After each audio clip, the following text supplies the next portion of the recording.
world of rising costs, low inventory, and intense natural disasters, imagine a robot that can lend a helping hand to construction. We're here with UF's College of Design, Construction, and Planning to learn more. Aladdin, tell us who you are and what you do. My name is Aladdin Alwesi. I'm an assistant professor at Trinker School of Construction and the director of Smart IDC Lab. And what is Smart IDC Lab? So Smart IDC Lab stands for Smart Industrialized Design Construction, where we change the way we design construction projects and of course change the way we build.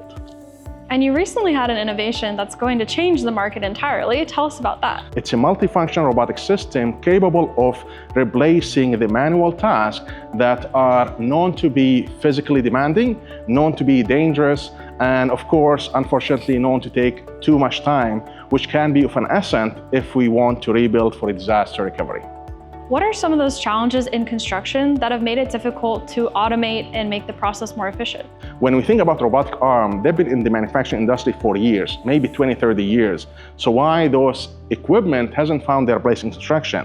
The simple answer is, when it comes to construction, we are unique. And this uniqueness makes it hard for an automated machine that was built and designed for mass production. Every time you change the construction site, every time you have a new owner, even though you might be building the same home, the same office building, it's different. So all of these changes makes it hard for automation to meet the demand of our industry.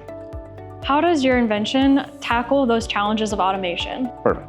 When it comes to our invention, it had two streams.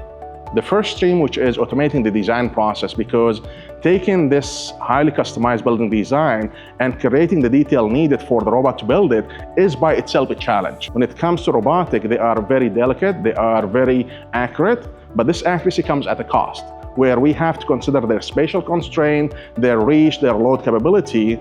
And our current software and current hardware has the flexibility needed to address the dynamic nature of the design and manufacturing.